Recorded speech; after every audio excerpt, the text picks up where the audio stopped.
I don't know if we dropped 2 points because I failed to turn over the calendar. I failed to turn over the calendar. 1st of February. Classic mistake. I said to myself last night, Alec, don't forget to turn over that calendar before the game kicks off. Because if you turn it over the night before, if I flip it over to February while it's still January, well then that's just as much bad luck. But of course, the day I completely forgot about it, didn't I? Until full time, and it was the first thing that actually came to mind. This is my fault. This is my fault. But it's an Agatha Christie themed calendar. I don't know if I'm still the only person in the world that's got one of these analog calendars, actual paper card mounted in a wall. A grid of numbers and days down the side for every month. But it's Agatha Christie themed. Every month is an illustration of a different Agatha Christie novel, and if I'd flipped it over, it was Appointments with Death. It was the story for this month, Appointment with Death. Now, there's not a lot of Agatha Christie stories that have got very cheery titles, but that would have made me think it was my fault as well. If, in fact, good luck, superstitions got nothing to do with it.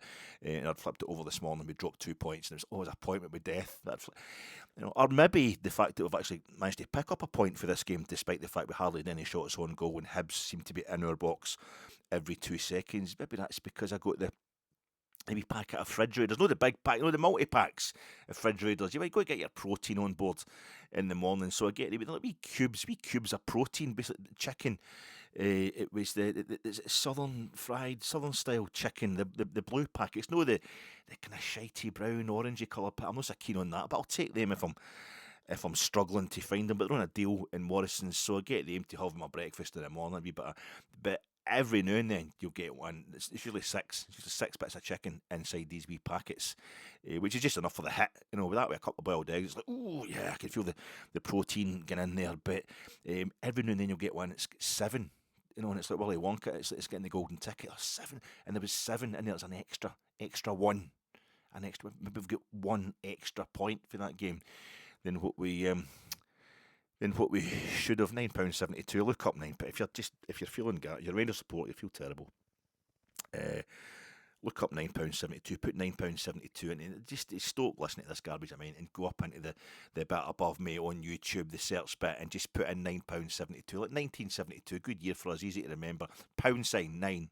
Full stop, 72, £9.72. And at first, what you'll get, first of all, you have to scroll down through them all, there's a whole lot of videos of people doing 9.72 seconds for the 100 metres. But eventually, you'll come down to his wee bucolic face. You'll come down to Daniel Kitson's wee bucolic face, country mouse, with his hat on. He's got his bonnet. I think it's a kind of maroon bonnet, quite appropriately. Hunter's a facial hair, the big round specs, or I think you can hardly make out his face at all. He's got, I think it's a yellow jumper he's got on, a yellow kind of sweatshirt, kind of close up his face, and it just says Daniel Kitson, £9.72. Just like that, it's just one of the greatest things on. But a tight 10 minutes. That's what all comedians have got to have. He's got to be a tight 10 minutes so he can come out on any kind of variety performance. There's a whole lot of different comedians on the bill. If you've got a good 10 minutes, I think this is 11 minutes 72 seconds. It's an excerpt from a whole concert of his, but you'll not get a whole Daniel Kitson concert, Daniel Kitson gig on the internet, on YouTube or anything. In fact, I think there's only 3 different sections, 3 different YouTube videos of Daniel Kitson, and they're 2 of them are in that comedy festival they have in Australia. They used to have anyway years ago, probably 20 years old or something, these things. But he's obviously went there 2 years in a row, and it's his kind of 7-8 minute slot that he does on that, and they're just 2 of the loveliest, funniest, best things you'll ever hear. Yesterday I was just driving back from Morrison's with my the wee chicken cubes, the wee southern style chicken, the fridge raiders thing, and there was a pigeon actually crossing the road. That made me think about it. There's a pigeon that made me think of one of his other, not the £9.72 one, but it's crossing the road, and you're thinking, I just can hear Daniel Kitson's voice in my head going, the pigeon could fly. It could actually has got wings. It could get up and fly across the road to the other side of the road, but it just keeps walking. And it's like, he says the pigeons, they seem to be thinking, I can fucking make this here. I could fucking make this here. That's what I can see the wee pigeon do. Listen to that. If you want to cheer yourself up, take your mind off what's been said. £9.72 will probably lead you to the one about the pigeon and the one about his the football team that he put together at school as well. But £9.72, How much money did I make from begging? £9.72, Gerald. £9.72, Martha. £9.72, which the tax man cannot touch. It's really good, and it's all about how there's this kind of institutionalised suspicion. One of the funniest bits is when his reaction to seeing a homeless guy, an unhoused guy in Edinburgh on a mobile phone. It's hilarious. It's absolutely brilliant, and it's just one of the loveliest things you'll hear as well, because it's all about how we shouldn't be suspicious. This need to institutionalise suspicion, where the one person that does something wrong seems to represent everybody. We should spend our whole lives waiting for stuff to go wrong and hating everybody. Because it's safer than putting our trust in it. It's a very political thing as well these days. That's how the politics is working. You can't say that particular group of people, that ethnicity, whatever, haven't got a group of people amongst them that do something wrong. So they all have to go. You're a mug if you don't think they're as racist as I'm actually being. Right? I know. It's just that's not how we're going to get anywhere, though, is it? We've all just get, but it's really good, and it ties into the fact of the reaction will probably be amongst a lot of Rangers supporters. I sit next to people whose mental health I actually worry about, mostly because they're sitting next to me. That would do anybody's not in, but at the fact, but there's some folks sometimes you're just going to various games now, and it's just people waiting to hate their own team. I do the nervous thing, I do the depressed thing. It can only go wrong. So it's a bonus when it goes right. But I never let it out the bag at an actual game where I'm breathing the same air as Rangers. But I think that's what leads to a lot of this stuff just now. I don't care if Putin's coming on. It's all about Putin. I actually like Putin because he's not woke, and that's the thing. He's just horrible. But that's you should watch Daniel Kitson £9.72. That'll cheer you up. I don't know how much it was for the cheese and onion. My wife got the cheese and onion for Tesco, the 6-pack, and it kind of threw me a bit. I got at Morrison's yesterday. I was having the roast chicken yesterday, and I had plenty of time to have it because I'd got the preview pod out nice and early, and I had the whole Saturday night to myself. It was quite freakish, actually. It was great. And I got the chicken in. Didn't bother going any fit by yesterday. I just thought I'd take a break. Got the chicken in, the rotisserie chicken, had it nice and early, and really enjoyed it. So I could then, have my drink later on with a few whiskies, a few Taliskers. I kind of segued and I was going to get the the Blue Moon. That's like 5.4%. The Blue Moon, you get it. And it's beautiful. It's absolutely lovely. You have a bit of orange in it, and it was just the same. The wee pack of 4 tins. It's £5.50. It was on a deal. But then the Northern Monk, the Faith, the hazy IPA, it was on £5.50 as well. And I thought, I actually want that. And I think it's at 5.1% or something. I think it's only 5. It's 5% at least, but it's kind of wet and a bit more old man than the Blue Moon. And I went for the hazy IPA. It's a kind of depressing moment, realising that death eventually this becomes welcome. You want to tone everything down. It's a bit mad for lager. Get the beer into you. Get proper lagers in there and Vice beer and all that kind of stuff. But no, just like, I'm going to have a bit of an IPA. So I don't know if that's representing the fact that Rangers have to slow down as well. And we're getting all these wins, all these endless wins domestically. We just need a breather. Need to take it easy. But I kind of segued that with the Talus. The first couple of beers I had it actually done quite nice. But by the third one out the 4, I was watching Stranger Things as well. The denouement to the final episode of the first 4 of the fourth episode of the final series of Stranger Things, because it's 2 blocks of 4 really. So it's like an extended film length episode. I was watching that and it was great.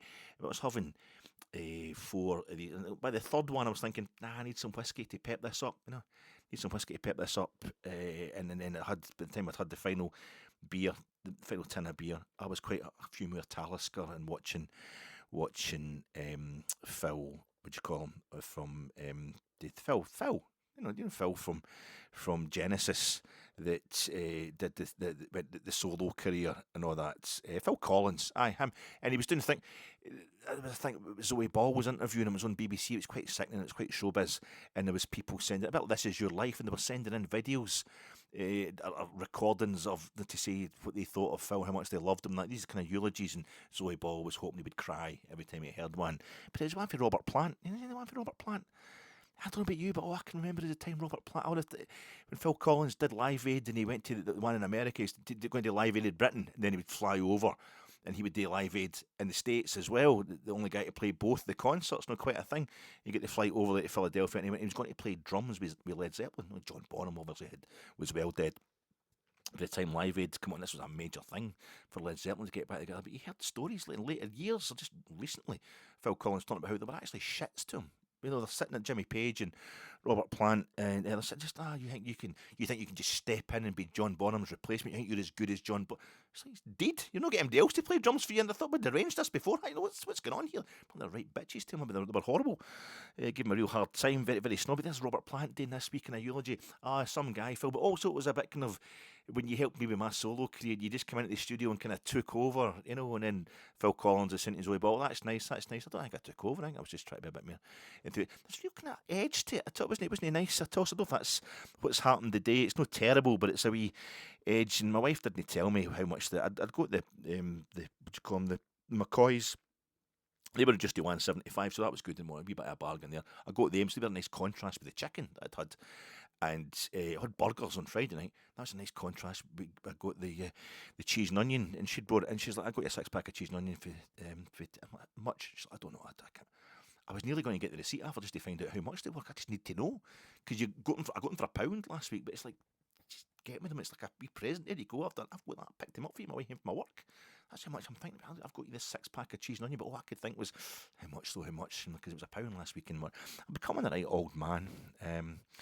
I think it's just that time of life, you know, to kind of depress myself with that choice of the beers and going about the price of the chicken. Just an old man. Back to Val Dunican's kind of rocking chair and cardigan. We all go eventually. How you doing, folks? This is your Fat Eck, Danny Rule's inconsistency of the result in Porto to the consistency of his 8 wins on the trot with Rangers has now become an inconsistency to his run of domestic wins, with dropping 2 points in the port of Leith.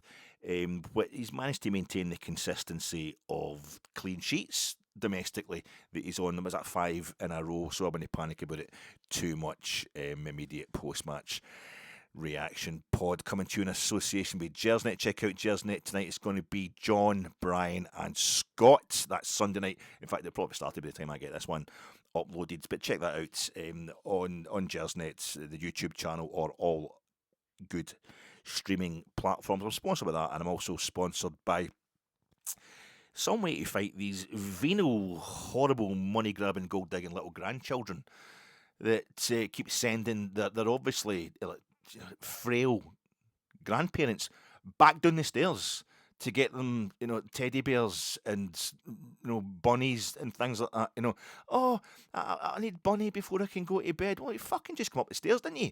You knew that he's sitting down there. I knew I've come up here. You can see that, Bunny can't get to sleep without Teddy. Well, you step there, get up and get yourself, you lazy wee cow. You know what I mean? Get down there. In fact, I'm sick of this. You can see that Grandpa has obviously had a hip replacement. He's really frail in his legs, and you're sending him up and down stairs. But you've got the Stana stair lift. It's still an absolute hassle. This is killing me, by the way. And fun enough, you're always telling me how much you love me. Oh, I love Granny and Grandpa. I love Granny and Grandpa. But you always then go on to mention the fact that you've paid off your mortgage, haven't you, Granny and Grandpa? If only there was a Stana stair lift that could get young people like me on the property ladder. You know, Teddy can't get to sleep without a copy of your will. Could you go and get that, Grandpa, and bring that up as well? You know, do we need Granny? She just should die at the same time as you, Grandpa, and then that way, because you've paid off your mortgage. You've paid off your mortgage, haven't you? We don't want to have to remortgage the house, a bit of equity to have Granny in a care home for years and years after you die. Maybe you could help me get on the fucking get. So I'm sponsored by that. My name's Alec Anderson. Every time I close my eyes, I can clearly see the image of your smile shine through my darkest dreams.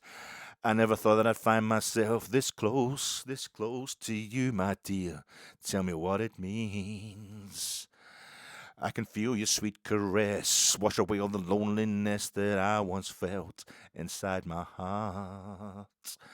Boy, if you could read my mind, I'm sure that you would find what you've been searching for, Free me from despair, there's so much to share If you surrender to me, whisper in my ears words I long to hear. Oh, gotta find a way to get into your heart. Boy, I got to have your love. Gotta find a way to get into your heart. You know, I need your love. Dum dum dum dum dum dum dum dum dum dum dum. That's Mantronics, absolutely love that. So I've got to get it up on the laptop there because I'm going on the laptop to get all the words up there because it's definitely going. Definitely, I could hardly get Phil Collins' name there. But cold or something. Maybe it's all the drink I'm having, and I'm just running away from the fact that Rangers are off. Try to get rid of the Celtic fans. It's become a tradition, but I don't really know if there's any point in doing that now. Because I've get rid of everybody. The numbers are absolutely crashing. I'm having great fun with the podcast, but I don't think anybody else is really enjoying it anymore. It's been bothering me. I think, what is the problem? I've been racking my brains as to what people could want. I see the numbers going down all the time. YouTube, less views and all that. I've been trying everything. It's clearly not more of me that people want because this is like the sixth night out of 7 that I've been doing a podcast on my Fat Egg podcast here. It's clearly no shorter pods because I've done that. Some of them haven't even been 2 hours long. Some of them have been within the 120 minutes that I've done in the past week. It's a complaint, and nobody really complains. That's what happens. Nobody complains. Just don't watch. That's what you should. You shouldn't complain. If you don't like it, just don't watch it. No. But a couple of folk have wrote in and say, you need to get the podcast, the preview pods. And you're totally right. The preview pods need to go out before, or like 24 hours before the game that you're previewing, because I'm doing that thing I keep telling you where I know I'm terrible for it, but I'll do the preview pod 5 hours before kickoff. It'll go up, and the preview pod itself is 3 hours long, so it's not really giving folk a chance. But I did that Friday, the preview pod up for 9 o'clock on Friday. In fact, I probably clashed with Jersnet, split the crowd there. That was a bad move. I need to apologise for Frankie for that, as if anybody's going to bother us with my pod when Jersnet's there. So I don't know. I've dealt with the all these kind of complaints. And I don't know what it is. And you kind of fussy, picky, disloyal bampots, you know that I've got relatability and warmth as well to talk to I always treat my audience really well. So I don't know what you wanks are. Got a problem. I don't know what your fucking problem is. You disloyal getchies. Because I give it everything, and I'm really as nice as possible. And as I was complaining yesterday that my carrot and coriander soup that I got in a bowl. That was on a slate that was next to a grilled ham and cheese toasty in a cafe on Cresswell Lane. As I was complaining, I said to my wife, I don't think mine's as warm as yours. I think it's a bit, and she's saying, if you complain about it, and again, I'm going to kill myself. You complain about everything all the time and just complain all the time, I'm going to kill myself. And I was saying that, but I think maybe it needs more poetry. Maybe my podcast needs more poetry. I think that could be the problem. And I just remember that time we're in Portree. And it's, if you're going to talk about the fucking chips and Portree, I'm going to kill myself. Remember in Portree, and we had the queue because it was really busy. It was like Japanese tourists and German tourists, and it was great. And just like a wee Italian kind of cafe, ice cream they're selling, and you go next door, you get your fish suppers and that kind of stuff. But it was mobbed because the place was so busy. And it's, if you're talking about these chips again, I'm going to actually break this bit of slate in two, and I'm going to stick it in my throat, and I'm going to slash my own throat in front of folk just because I can't take any more. You're complaining. I'm like.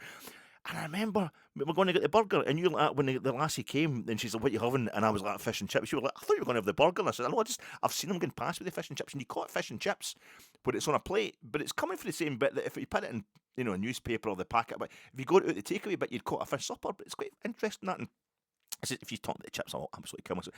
And I said, but the thing is, she brought it along, and I knew as soon as it was in one of the wee tins, the wee cup with the fish. No, the chips were in the wee cup. I know, and that's what made them colder. But you think something like that, if you just sat it on like a kind of warm grill or something like that, it would heat them up because it conducts heat, but it seemed to always conduct the cold. And the chips they weren't freezing, but they weren't as warm as it should be.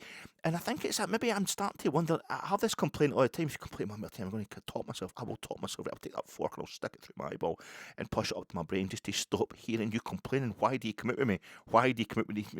I says, and I remember saying to them, I think they could be a bit warmer, but you're worried that they're going to take them away and spit on them in the back of the kitchen. So it doesn't matter though. But then you're somebody who's just said something to complain, and you've annoyed folk, and we gave them a big tip. We'll give them a big tip because it was nice. The fish was roasting though, but I'm starting to wonder if it's maybe all the years of drinking Tennent's lager, or the Morrisons, because I drank tennis lager. I don't admit it now, but I drank it right up into my 40s, well into my 40s, you know. I probably spent 5 years drinking it thinking, this is shite, but I don't know what else to drink, because I loved tennis lager so much when I was a kid and all that, you know.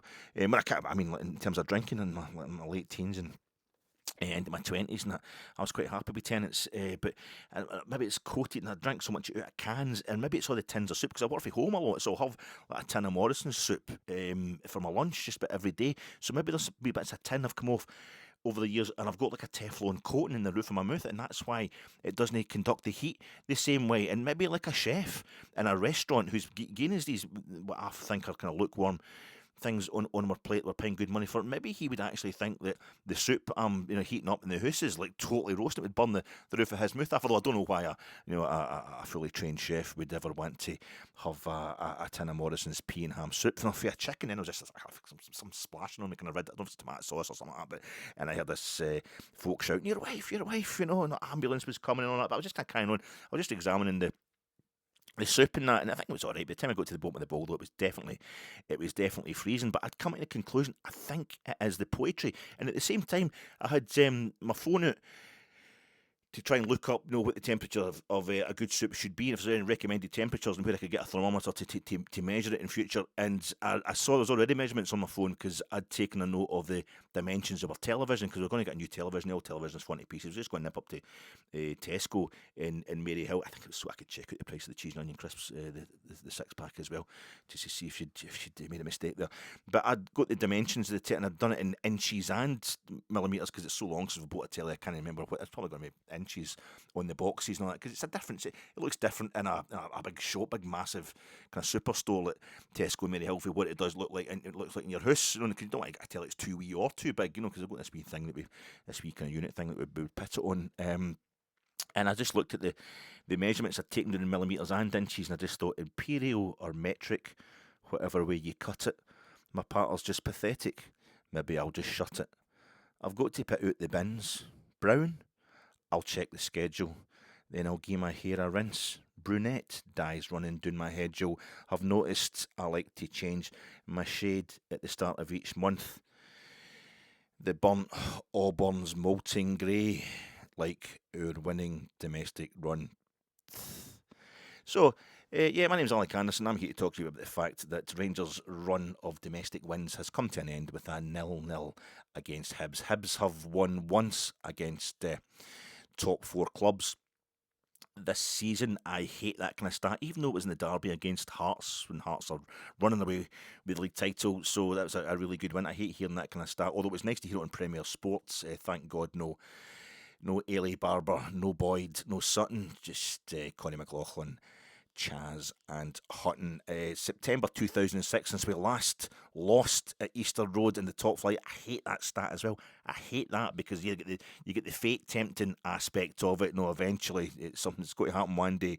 But more than anything else, it misses out the number of life sucking, totally numbing, title challenge ruining draws we've had at Easter Road over the year. 2 points dropped. That's why everybody's raging today. 2 points dropped. 2 points dropped. The Rangers support will be seen it as, but I don't know about that. We've done it again, haven't we? We've dropped 2 points at Easter Road. Danny Rose got a terrible record against clubs fair, and we get beat at Tynecastle, and then he's no won. But he won 1-0 at Easter Road in his second domestic game in charge of Rangers, and he beat them 1-0 at Ibrox as well. In fact, Rangers we've had 4 games against Hibs this season. They haven't scored against us once. This is the first time we've failed to beat them as a numbers game. And I was watching, as I was having the beers and Stranger Things and all that, and I'm just every now and then, it's got to go to the loo and stuff like that, you'd stop and I'd a wee flick over, and I'd put on whatever channel it was on. In fact, I think it was Premier Sport as well, to check out how Hearts were getting on, because they didn't kick off to 8 o'clock on a Saturday night. That is murder. That is a murder time for a kick-off. But I'm flicking over there, and they're winning 1-0, and then they're winning 2-0, and there's guys getting sent off for Dundee United that night. That's fair enough.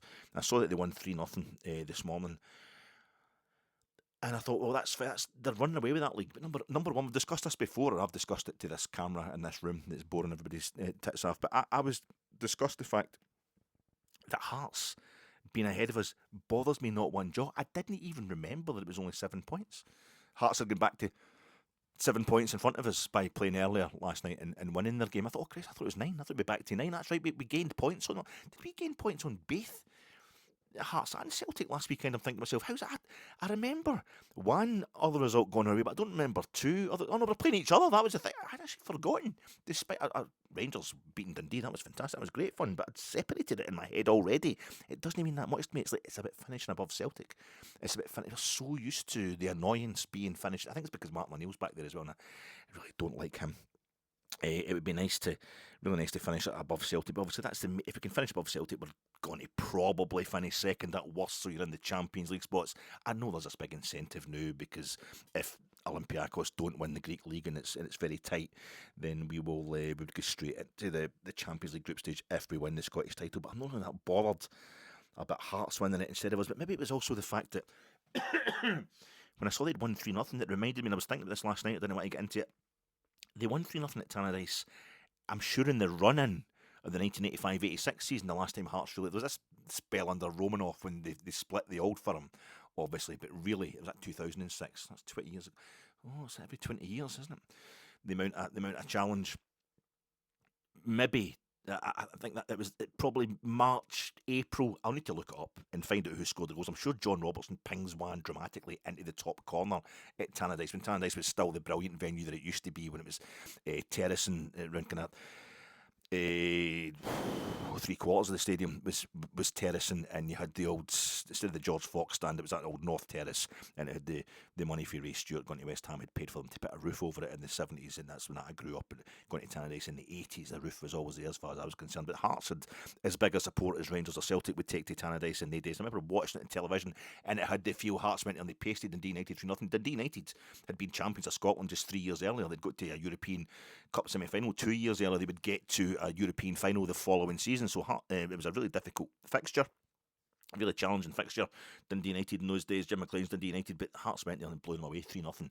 I remember just the scenes, the Hearts having that massive support with them and having, you know, such an easy game, a dramatic victory. It was great goals, over scoring, they're going nuts and all that, but they didn't. They went. Celtic pinched them to the title, and that's probably in my psyche, thinking, yeah, it's too soon though. It's no proving anything. There was a real feeling about that game back in 1986.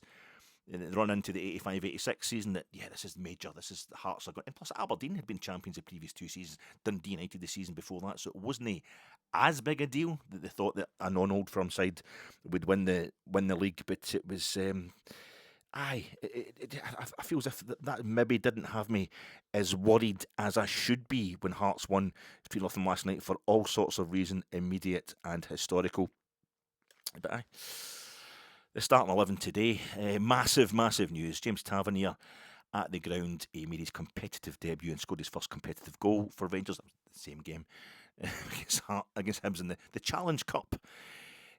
He's on the bench. He's benched. So I had, after hearing Danny Rowe's reaction to the goal we conceded against Porto the other night, the second goal we conceded, it was obvious that he didn't say whether it was Butland or Tav that he thought was to blame, but he talked about the ball travelling 40 metres. So I think that puts the onus on Tav playing at centre half to clear that one. I think it also confirms maybe that James Tavernier was one of the reserve team players that were brought in the other night to give the first teamers a bit of a rest ahead of, as many as he could rest Danny Rowe against Porto the other night, to give him a rest ahead of this game at Easter Road. But Tav is on the bench. When I heard Dan Rowe saying that, I put out a wee pod, the preview pod I put out on Friday night. I said I think I've got a funny feeling if Dujon Sterling is fit, he's going to start, and sure enough, he did. Tav was on the bench and he did not come on.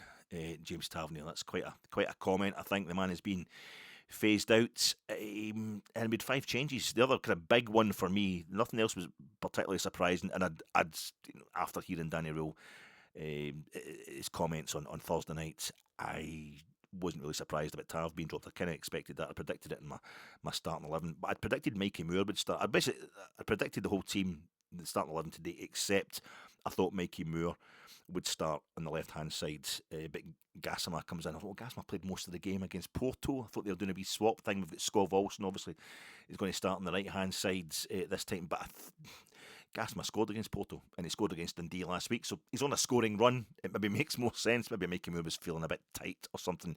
He did have a bit of game time against Porto on Thursday night, but that was it. It was 5 changes altogether. Dujon Sterling coming in, John Suter, starting. He came on as a sub the other night. Skov Olsen and Chukwani, who aren't in the European squad, having just signed recently, they came into the team, and Tello Asgard started again at 10. You'd Chukwani coming in, I thought he was going to come in instead of Diamande, because we just don't seem to want to rest Nico Raskin. The manager had said that the other night. He just keeps going and going. He can just keep running and running.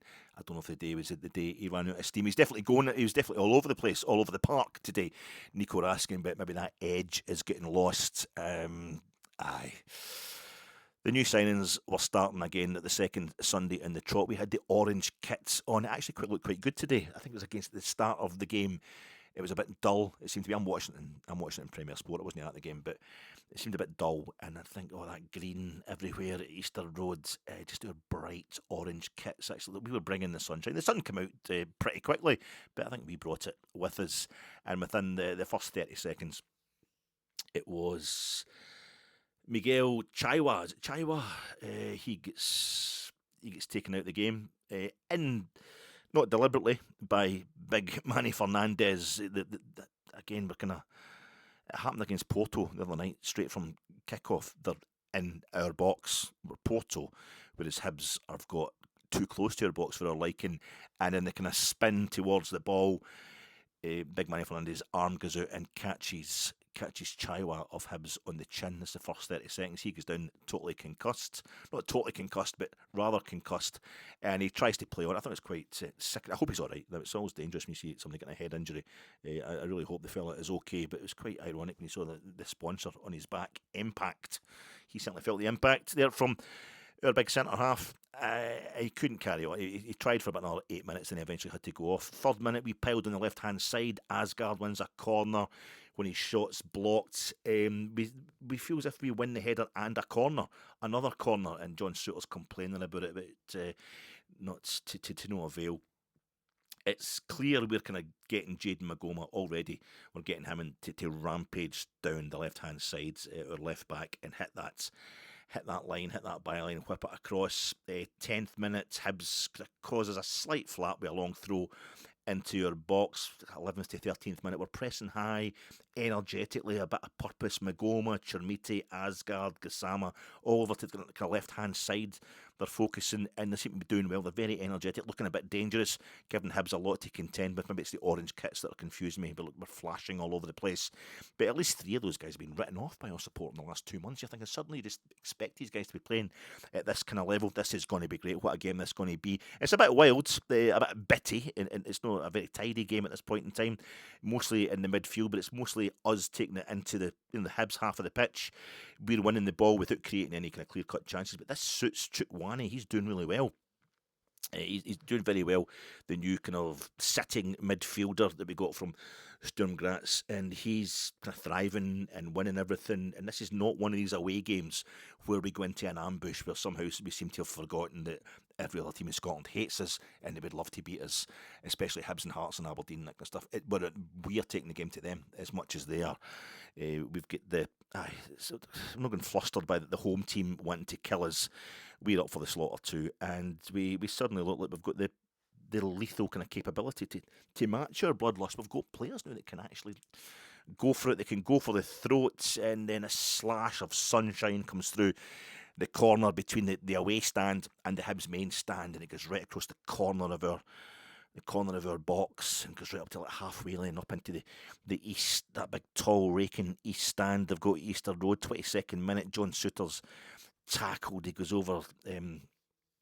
He's heading towards like 4 Hibs players congregating around about him, and John Souttar is about 10 yards from the edge of the Hibs box. We're taking it really high. The centre-half, Big Fernandez, is also pushing up today constantly up towards the Hibs box. We're going to overload them. We're going to overpower them. Michael Stewart's really wet. And I just kind of see how that was a foul. 24th minute, Newell, who's the Hibs captain, and I think, did I hear him saying he's playing his first league game of the season? He let you get the run of the place at times. He was he'd probably been ruled out for offside, the build up, the cross that comes in for him, but he's kind of unmarked in the centre of our box, and he heads it away past the post when he should really have been putting it in the back of the net. It probably would have been ruled out for offside, but it's a point blank miss for a guy that we weren't marking. 25th minute, Grant Hanley should be booked for chopping Gassama in the turn just inside our half. Actually, Steve Raskin playing a lovely ball into the Hibs box. We kind of work it down the right hand side, and Asgard just peels off. Raskin kind of pulls off, and he just hits the box, and there's nothing on, but he puts this lovely ball through, which Asgard is not ready for. And it would have been perfect for him. That's going to become a theme. 26th minute, there's a break for Hibs as Ewan wins a header versus Suter and turns into our box, and Butland has a save. 27th minute, Hibs pressures again. Ewan curls one towards the top corner. Jack Butland, great save for it. Looks good for the cameras. Pushes it over the bar. It's good. It's very spectacular, camera-friendly spectacularity about that save. 28th minute, 2 straight Hibs corners, and it's at the quadrant and the flag that's bathed in the sunshine between the little corner of the away end where our fans are, the restricted allocation we get now. Sickening hypocrisy from Hibs. All those decades of us supporting them financially by filling their away end.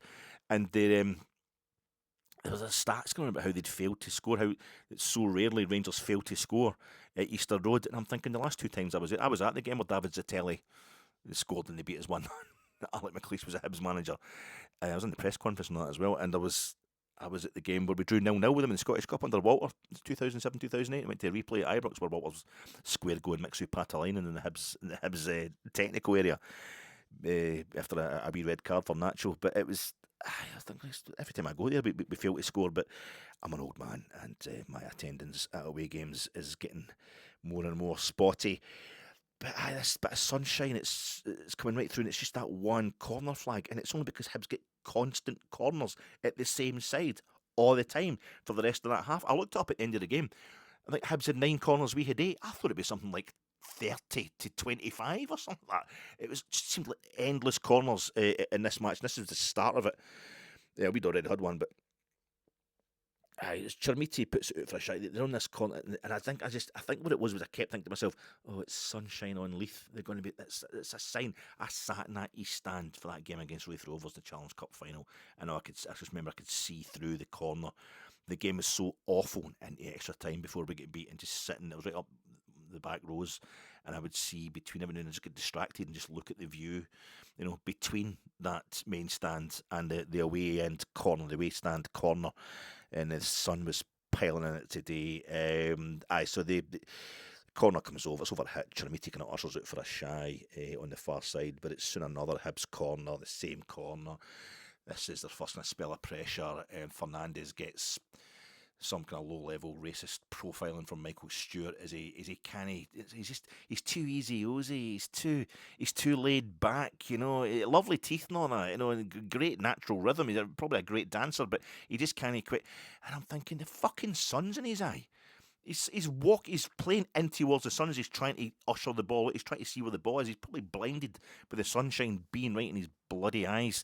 And we're getting this same. It's genuine ignorance. It's the same stuff they used to use against Alfredo Morelos, but he ushers the ball out. It's another corner for Hibs, and Butland punches well, but we're second to the second ball, and it's still all Hibs. 34th minute, Martin Boyle gets booked for chopping Skov Olsen at the halfway line. It's no tactical, but it's no tactical except for how injuring an opposition player is going to be. It's tactically suited. Hibs have had to change a player straight away, so maybe you're thinking, get him out of the game. A nasty piece of work, Martin Boyle, and his Hitler hairdo is making me feel ill. Newell booked for tackling Raskin from behind, also at the halfway line. This is a minute later, and it looks like a good tackle at first glance. Michael Stewart's no happy about it, but Hibs are suddenly struggling to contain us again. That's fine. They've had their wee spell of pressure. Hibs they've had about kind of 5-10 minutes, 5 minutes or something of pressure. That'll do it. We're just going to pound them now. Skov Olsen, back post, a sliding kind of cut back come volley that Hibs almost play into their own net, and I think it was Gassama to the left hand side played it to the back post, and Skov Olsen's kind of struggling to get to it, but I'm thinking there's nobody there. There is nobody in their box for him to play that ball to. Has he actually tried to shoot there? And there's more chance of Hibs panicking the ball into their net than a Rangers player putting it in. We have no intention to or capability of scoring. We just can't. Doesn't look like we're going to score. They're there for the taking, Hibs, but the longer it goes without a goal this game, I'm thinking Hibs are the only ones that are going to score. We just don't look like we can score a goal. 39th minute, Sterling gets booked for taking out Obita, and they're left after a long crossfield high ball from Grant Hanley. Raskin kind of heads it back across the goal, this corner. This free kick, sorry, he heads it back across the goal, and there's a Hibs player kind of lunging for it at the back post. He's never going to reach it, but it would have actually been a perfect kind of knock on by a Hibs striker if it had been him. Yet another kind of corner on that same corner. The sun's moved a bit, it's just moved a wee bit over, so I'm feeling better about that for some reason. It goes straight to Butland, who eventually kind of saves it. After a wee bit of fanning about from us in the box, 41st minute, Butland saves point blank from Boyle. It's great goalkeeping. He's obviously the guy not to blame for what happened in Porto. I thought he was to blame for the second goal that we lost in Porto as much as Tav, but Jack Butland has certainly played himself back into the head coach's good books and ours in general. It's a great performance from Jack Butland today after a ball through a central defence from Newell, which we're just not ready for. But it was... Boyle was kind of in the angle, and you're expecting him to score. He didn't. And it's now obvious that we're being dominated. The game's totally swung towards Hibs. 43rd minute, Ewan has a huge chance. Magoma's at fault. Michael Stewart is panicking that Hibs won't score and they won't win despite all this pressure. It'll be a travesty. He's like, oh, God, that's what happens in games like this. You get so many chances, you're just going to regret it. Calm down, Michael. Calm down, mate. We all know who you're wanting to get beat. 4 minutes of injury time. At the point I'm thinking, I don't want that much injury time. The 46th minute, Hibs win some lovely kind of one-touch stuff. There's some lovely one-touch stuff for Hibs run about from the halfway line, just down the wing into our box on the main stand side. It's going to go as kind of grasping at fresh air, and I'm thinking, Jesus. But this is getting more desperate. I'm now at the point of hoping that we can hang on till the break to let Danny Rule make some changes a la Parkhead. It's a kind of not as bad, but maybe more concerning version of what happened at Parkhead. Celtic were winning and playing much better football than the Hibs are playing in that first half at Parkhead, but we had dominated. We'd looked good for the first 5 minutes of that game. It got to half time, Daniel changed it around, and we blew them away in the second half. This one we've dominated, or we've looked like the more likely for the first kind of 15 to 20 minutes, and then it's Hibs, and as I say, they've already had to make a change in the very first minute of the game. It's not good. 49. There's 30 seconds left of second half injury time. Sorry, first half injury time, and we still managed to concede yet another corner from the sunny corner, the sunshine on Leith corner, and we mark it well enough for them to head it out at the back post, but it has not been a good half. It's completely turned, and we're getting dominated. Half time, no changes, and I have a tin of Morrison's minestrone soup for my lunch. I don't know, it wasn't hot enough. I must have failed to heat it up enough. 48th minute, Chermiti in the second half. He's fouled the main stand wing, and Michael Stewart, who can single-handedly save our NHS, cut down the waiting times because he could probably diagnose you over Zoom because he can tell. Why is Chermiti taking so long to get up? He's clearly nothing wrong with him. How do you know that? How can you tell? It's just... And it gets worse in the 52nd minute when it's a kind of boring game generally, because that's why Michael Stewart, they're panicking when he's going to lose a goal. There's not a lot to be hopeful about, so Michael Stewart can take the brunt of it. There was times where he was sticking up for Rangers, I would imagine. I had to imagine quite hard. I felt as if it got to a sickening level of just rancid bias when Hibs are trying to get Nico Raskin sent off. They chop Raskin down as he's heading towards the Hibs box. Fair enough, it's a foul. But then as he gets up, what's his name? Iredale, he comes in behind Raskin. It's just the kind of shitty wind-up stuff. And he's putting his hand on him, kind of pushing him about, trying to noise him up. So Raskin's like, get the fuck off me. Just kind of pushes him away. And the guy does it was worse than Max Aaron's dive for that penalty at the start of the second half at Porto the other night. He just throws himself back as if he's been punched in the face, just sussing out the referee's angle. Maybe there's a chance, just to let you know he's definitely pushed me over.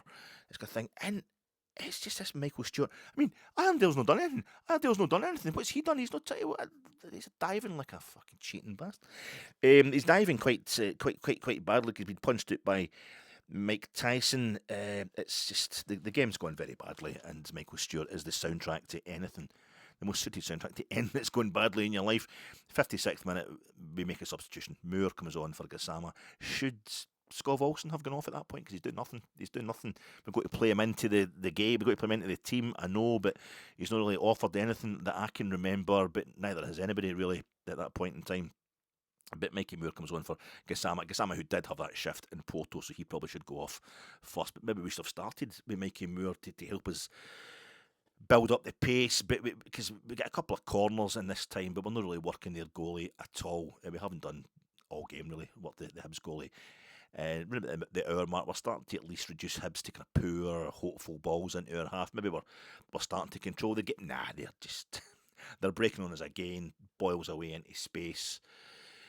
They're always getting into our box. We won't keep getting away with this. We need a goal for any chance of a draw, as far as I'm concerned. We need a threat to have any chance of a goal. This is the problem. 64th minute, for the second time this half, a Fernandes shot goes out for a corner. All their corners are at the other side. We're over the other side at the away end. It's quite interesting that. Their keeper can't keep it in. Fernandes then has a ball put on his head by Asgard from the corner. Had Tav been playing, would the deliveries have been better? This was the one that probably embarrassed Big Fernandes, because it's a great delivery from Asgard. He puts it onto Fernandes' head, really. I think it's about 6 yards out, but he heads it off the back of a.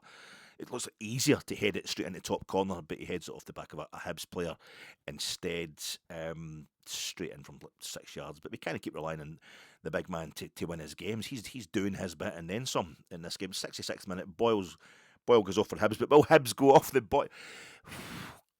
Chermiti drives in towards the box in the 68th minute. It shows a wee bit of close control, the big fella, and that's enough to pull Grant Hanley's hamstring. We bring on Dio for Chukwani, we bring on Bajrami for Scott Wilson, straight swaps. And they bring on Hanley goes off, and they bring on Nicky Cadden, who immediately starts throwing balls from our right-hand side into our box. But they bring on a debutant as well. They've got a couple of debutants who are making their first competitive debuts or whatever it is that are on the park for them now, and I hate that as well, that fatalistic way, because you're thinking it's the headline. What a headline! Oh, it's his first touch for Rangers. That's the Marseille again, that's going to be scoring. His first touch in Europe, but you're just expecting them to do something to grab the head. The only thing he ever did at Hibs was score that winner against Rangers. That'll do for me. 76th minute, Mikey Moore scores. Mikey Moore, also a loanee from Spurs as well as one of the Hibs players. He scores, and it's ruled out by a kneecap, probably. I think Mikey Moore's kneecap is just ahead of Chukwani's planted foot. We've had 4 minutes of just kind of getting on top, slightly getting on top of the game, hassling and pressing Hibs, but we've not really drawn a save from their keeper. John Souttar, the Hibs are playing the high line, we're playing the high line. It's all very Arrigo Sacchi, Milan, late 80s, early 90s. We're pushing right up, compressing the whole midfield, and John Souttar, a very cultured ball. He just lumps up and over the top, and Mikey Moore is on it like a flash, but probably just too much of a flash.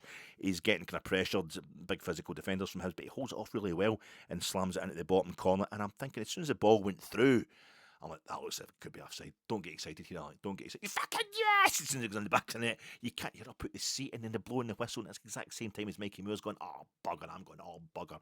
It was the only kind of excitement of the day, really, that and panicking about when Hibs were going to score. Straight away, VAR check. It only takes, I think it's a couple of minutes, and it's hard to, they show you on the telly. They show you, obviously, the still photograph, and you're thinking, yeah, I think his kneecap might be slightly ahead. No way of telling, but they measure it anyway, and it's ruled offside. The ball through. Most exciting moment of the game for us. 80th minute, Manny Fernandes gives the ball away at the edge of our box, and we get away with it. Every time we attack and it fails, Hibs are right back on top of us. The last 10 minutes, absolute murder. It's end to end, as they're saying. We've got no midfield control at all. If our brakes fail, he says, like a quick fit mechanic, if our breakaways fail, then Hibs are in on us. It's unbelievable. There's no stopping them at the halfway line, or let's keeping them boxed in, even in their own half. It's just straight away. They are in our box. 83rd minute, we hear Celtic are 1-0 up at Falkirk. If they get another goal and we even draw here, that's going to put us third again. 84th minute, we have a corner. It's totally wasted. Straight to their keeper after that kind of angle change at taking the corner. Our set pieces aren't working. Scott Fry get him sacked. John Souttar seems to pass the ball across his 18-yard box in the 85th minute, straight to a Hibs striker. There's more to it than that. There's a kind of felled Hibs player on the ground who I think puts his head on it and takes it, knocks it out of off target, but he was definitely trying to pass it inside in his own box. John Souttar, 86th minute, substitutions. Max Aarons, not Tav. Max Aarons comes on for Dujon Sterling at right back. Bojan Miovski comes on for Asgard, and in a very quiet game, Thelo Asgard, so that will start the pressure on him again. Anybody who's I've been trying to stick up from recently. I've definitely noticed him putting in a bit more effort against. It was Ludogorets Razgrad. You say, he's definitely putting the effort, and I thought he did well against Dundee as well. But that'll be it. There's a lot of people just don't like him. Hasn't put enough effort in. And I think Charlie Mulgrew said, which is very. I've said it myself about him this season. He looks like he's walking about as if he thinks he's a footballer without thinking he has to do the hard work to prove it. Is Raskin maybe knackered with all these games that he's playing? I can't even say that I want him. He needs to be rested against Queen's Park next week. He can't play against Queen's Park because we can't take any chances against Queen's Park. As we found out in the same round of the Scottish Cup against the same opponent last season. 89th minute, we win a corner again, and it's straight to their keeper, and within seconds, it's a Hibs corner at our end. It's unreal how quickly we are conceding corners on the back of our own corners up at the Hibs end. It's quite mental stuff. It's blocked at first. The Hibs corner, the recycle sees Bashiri get a kind of header in from about 7 yards, but Miovski has done enough to let Butland mop it up. He gets in and kind of puts Bashiri off enough, and they're claiming for a penalty. He didn't make a big deal of it in the telly, but they were definitely claiming for a penalty at that point. Doesn't happen, and that results in a corner to us from this.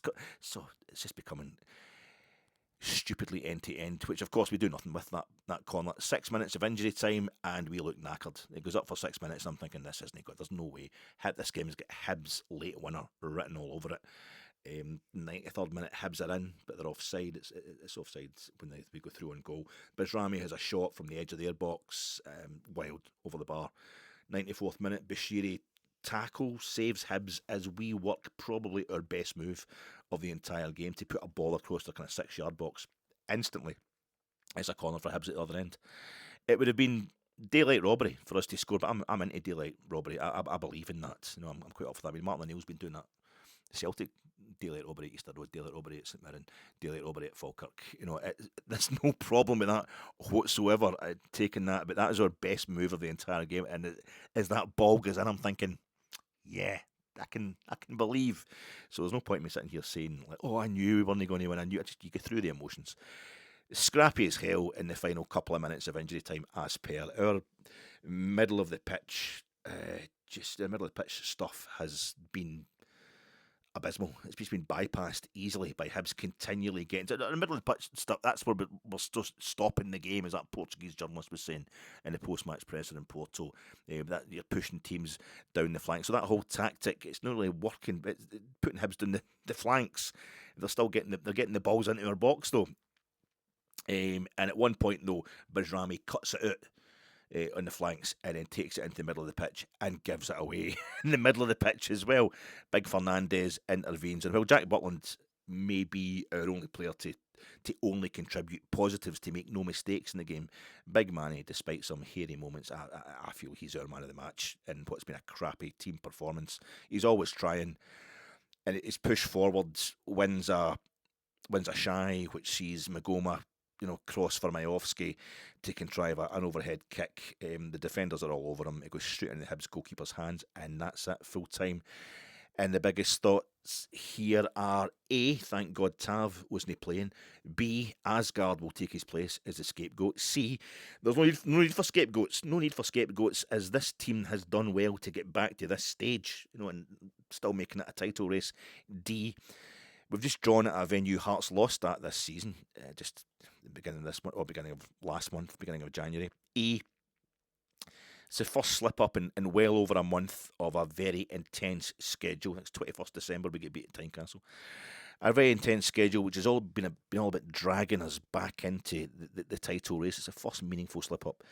We're 6 off Hearts with the same points as Celtic, and clearly another physical and psychological pit stop would need to be made before we could summon up the kind of momentum to push towards actually winning the title. Should not result in the same level of hysterical, po-faced, kind of scandalised catastrophising from those elements of our support who've just deigned to get back on board in the last fortnight or so. And thank God Hibs sold Kieran Bowie on Friday, or whenever it was, or we'd have lost 8-0 today, would we? G, we need 2 more solid attacking signings in the next 24 hours if we're to win the league. H, remember, not winning the league this season is not a catastrophe for Danny Rowe. Screw the nuts. Get to Ibrox for the Kilmarnock game and cheer on our Rangers team. Cheer on our Rangers team on Wednesday night. He needs you. They absolutely need us. No wins in 2 games. Just 1 goal scored. Kelly won 3-0 yesterday, and they're managed by 2 guys who've got a point to prove about how they should have got the job in the summer. That's probably how Neil McCann and Billy Dodds are seeing it. We need this. We need this against Kilmarnock on Wednesday night. Get through this, and it's Queen's Park on Sunday, and that should be a rest for a lot of first-team players before another draw at Fir Park a week on Wednesday. Gets us more abuse from our more kind of knee-jerk supporters, but equally steadied for the kind of reset, for the big push for the run-in. Look, we've won at Easter Road this season. Danny Rowe has won at Easter Road this season. We're at Pittodrie. We've won at Parkhead. This isn't a kind of pattern. It's not like we can't rise to the occasion. He's won 3-0 at each of Dens Park and Rugby Park, 2 venues that we always struggle at, or that have come to kill off Rangers title challenges, be the places often where Rangers title challenges will start collapsing in most seasons of the 2020s, really. So he's won everywhere, really, domestically, that counts, except Tynecastle, I'd imagine, Danny Rowe. So maybe that's why he was so kind of phlegmatic afterwards on the telly and the interviews. He's not quite philosophical, though. Very pointed. He's talking about how Hearts had lost here at Easter Road. I think he said Celtic lost here as well, which they haven't this season. Celtic won at Easter Road. It was a struggle, though, but they won. But Hibs have drawn 0-0 with Celtic at Parkhead this season. So he's very on point. He's making his point about the point gained. Every point that's dropped by the top 3 might be magnified and will be magnified and analysed, says Stephen Craigan to Danny Rowe, analysing and magnifying 2 points dropped by top 3 Rangers, as if he was talking about a third party of analytical magnifiers. But Danny Rowe, throughout his kind of post-match reaction, was pointing out that, without spelling it out, that sometimes if you're professionally analysing and your magnifying glass is properly calibrated, you can see that some draws are points being picked up by the top 3 teams. So we remain in the heart of that group, of that chase for the title. Closing the gap from 14 points creates a drag. I think that's something else he was trying to say, not so many words, Danny Rowe, but closing the gap from 14 points to be up there level with Celtic, just 6 behind Hearts, it creates a drag inevitably, a kind of undertow. There needs to be a moment of reboot, and I was fearing this on Friday. And Friday I was saying I thought this was going to be 2-1. I predicted 2-1 at best, but I was saying I thought the idea of us winning this game by more than 2-1, by more than a single goal, I would be more surprised by that than a draw or Hibs winning the game. I felt as if this was just going to be one of those ones. There's this chat of we've got Europe out of the way, right? We can just concentrate in the league. We can concentrate in the cups. And the manager was talking about that as well. The head coach was talking about that in Porto after the game. But I feel as if sometimes you can talk about that stuff too much. There's just got to be a moment of your legs, your muscles feeling it. And I think the players have pushed themselves so far to get us back into that title race that just the thought of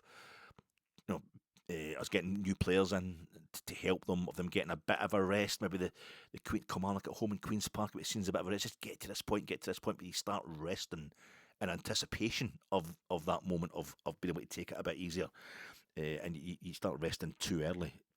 I think it's an undertow. There's going to be a moment. This is it. This is that moment of rebooting. We're in it. Porto away, Hibs away, 1 loss and 1 draw after 8 straight wins. Versus Kelly on Wednesday, we find out if we can still believe in winning the title this season. But now's a good time to remember that this is the one season where that's a very different issue, winning the title. It's a very different issue from whether or not Danny Rowe is doing a good job as Rangers head coach. Next 24 hours will tell us just how determined our new owners are to let one of those kind of factors be judged or proved. by the other. I said it's just the way Danny Rose came in October, the state of the club when he came in. They have sacked the guys who put together the squad that Danny Rose inherited because it was so awful. So, although the goal for Rangers is always to win the title, and it certainly will be next season. I think this is one season where we can it's two different things. They're not very. Rangers can only win so many games without winning the title. You can't get to keep us thinking Danny Rose a competent manager. He has to keep winning games, and if that goes on, inevitably you're going to get close to winning the title. But it's a different thing this season. Winning the title and Danny Rose doing a good job this season are two separate issues. I think spend big again. 49ers, spend big again. Get the right players and just go for it. We are in a great position. We've screwed the arse out of a crap squad to get here. We're so close. Porto away was a killer. I think it's also affected. Hibs a free week, and they get beat 4-1 off Falkirk last week, so obviously didn't put much effort into that game, and they've had a whole week to just brood on the fact that they need to get a result, whereas we've had to just go and take a paste in Porto. That screwed the arse out of us at the end of a really, really intense schedule over Christmas and New Year, which has started incorporating European games again. So, and Hibs don't have the Scottish Cup to think about next weekend either. They're out of that. So we're just at that particular moment in time where I think we can give them a break for slipping up to date, and maybe give them some credit for actually getting a point out of a game in which we were all over the place at times. But source Hansa Rostock a replacement striker.